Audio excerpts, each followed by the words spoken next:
العالمين أشهد أن لا إله إلا الله وأشهد أن محمدا عبده ورسوله لا نبي بعده اللهم صل على محمد وعلى آل محمد أعوذ بالله من الشيطان الرجيم إن الذي فرض عليك القرآن لرادوك إلى معاد قل ربي أعلم من جاء بالهدى ومن هو في ضلال مبين.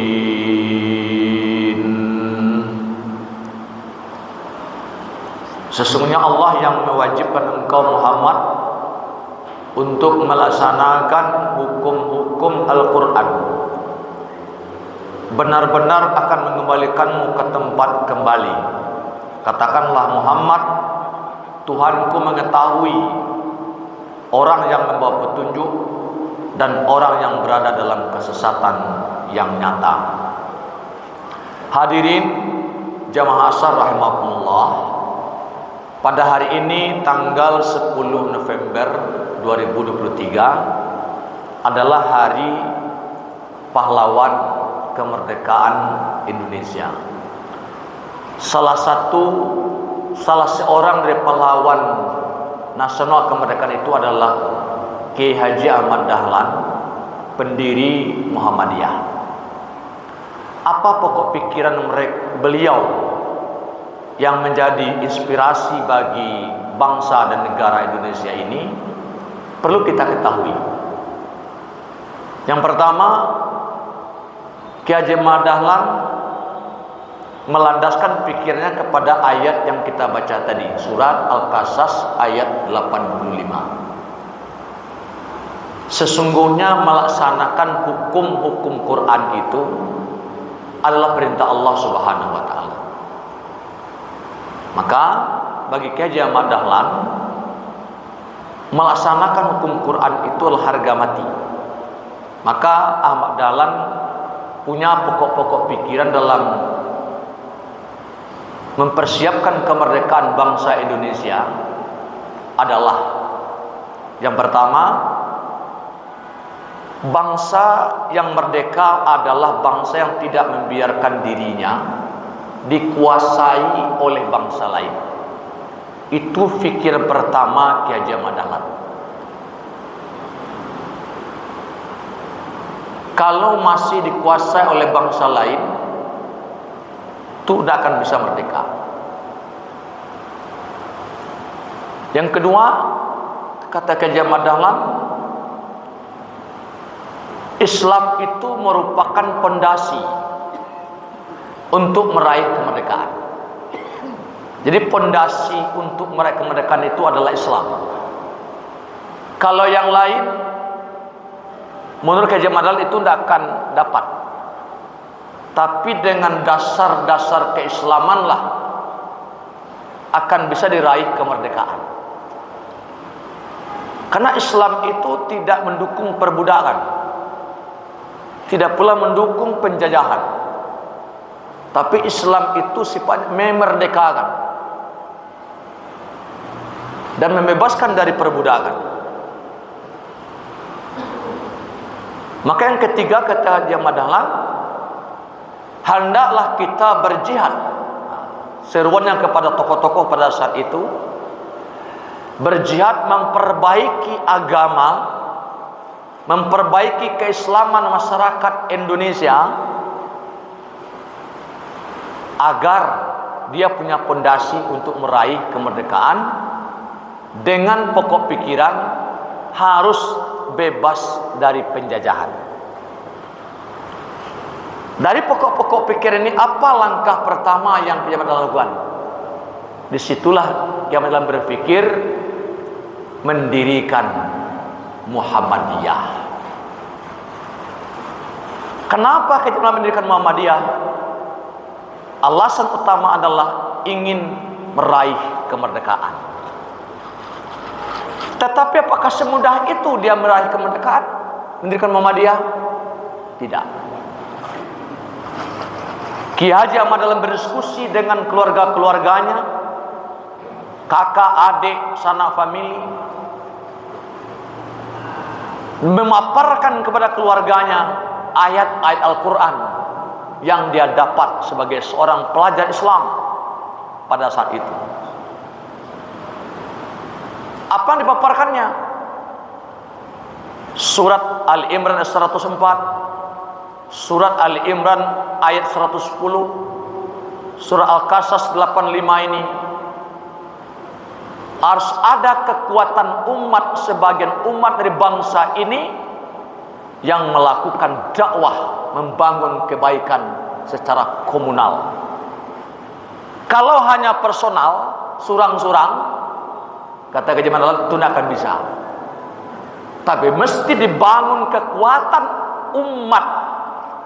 Umat itulah kekuatan yang khaira ummah, bukan hanya semacam umat saja. Kekuatan umat yang terbaik, sehingga dapat memperbaiki kondisi bangsa yang di berbagai lini rusak pada saat itu. 3 dimensi diperhatikan Kiai Ahmad Dahlan rusak kondisi pada saat itu yang membuat orang terjajah. Pertama, agama. Cara beragama masyarakat pada saat itu, membaca Quran hanya sekedar membaca Quran, belagu-laguan saja, tapi tidak tahu makna dan tujuannya. Sholat sekedar dia simbol-simbol saja, tapi tidak mengakar kepada budi pekerti akhlak di tengah-tengah masyarakat. Agama Islam pada saat itu, pola beragama masyarakat dihiasi dengan agama-agama lama, animisme, tahayul. Apa itu tahayul? Mempercaya dengan sangat kuat pengaruh roh-roh gaib. Khurafat, mempercayai benda-benda berpengaruh terhadap kehidupan manusia. Masih banyak bid'ah. Maka terkenal dengan agama dihinggapi oleh penyakit tahayul, bid'ah dan khurafat.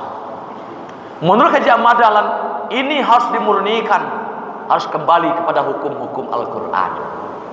Sebab Al-Quran tidak memperkenalkan sistem tahayul, tak pula memperkenalkan sistem khurafat, tak pula memperkenalkan sistem bid'ah itu sendiri. Tapi dia bukan tekstual, tapi dalam pengertian yang lebih luas.